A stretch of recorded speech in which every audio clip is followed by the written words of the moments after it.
Welcome to Rose's World. Party time, all time in Rose's World. Hi, welcome to my first YouTube talking video. Alright, so everybody wants to know what happened.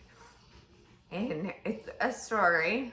So, back when I was in college, um, I was at the PCL library at the University of Texas at Austin, and I was experiencing the symptoms, so I called up the school nurse. But the left side of my body was tingly, and the right side of my tongue, and I knew something was up. They told me that they couldn't help me, so I need to go to the ER.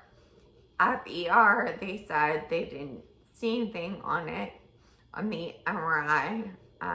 So I went to a neurologist the next day.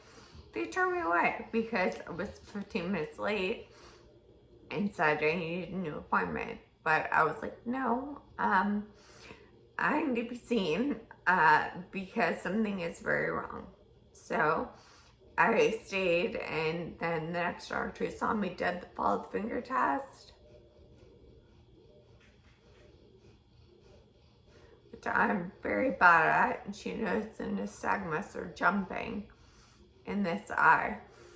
And she ordered all my stuff stopped.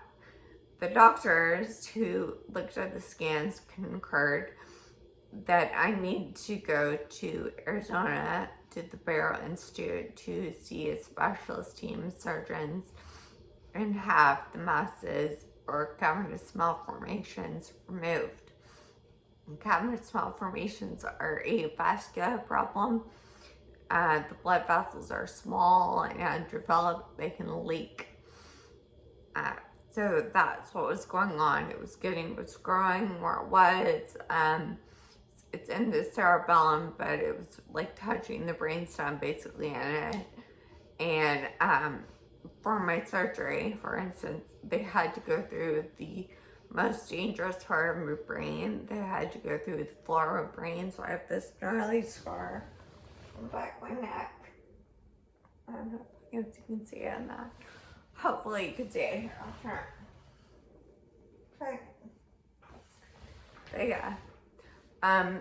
It was very intense. I was not expecting to, have a disability.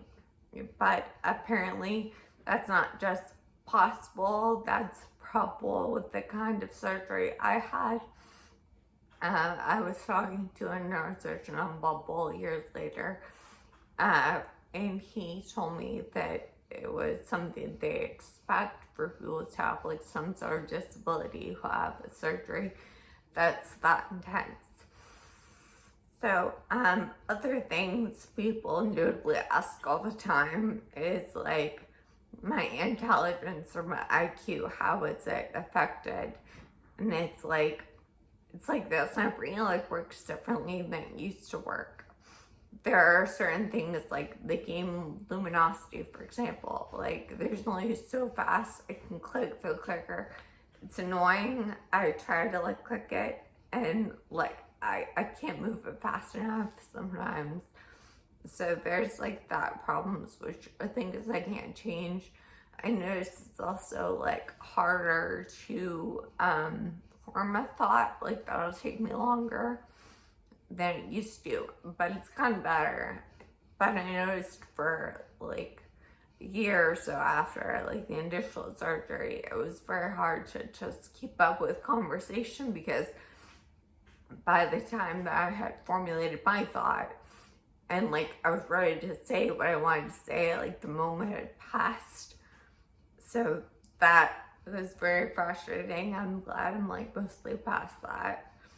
I don't know, life is exciting, it's hard, it's more difficult right now, I think, than will be forever. I'm hoping that there will be some kind of deep brain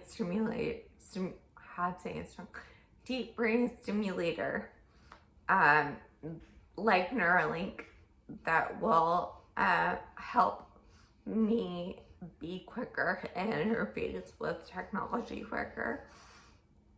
Like I said, there's no way to like click faster. And you'll hear Elon Musk describe it as like a bandwidth problem. Like there's only so fast that I can communicate into a device. And that's frustrating because it's slower than thought happens in my brain. So there's that. I hope to, keep going, make steady progress up until something like that comes out, and just have the best life I can have. I would say to you, whatever your struggle might be, trust me, there's someone with it harder. You can do it. Just like do whatever you need to do to make today 1% better than the last day.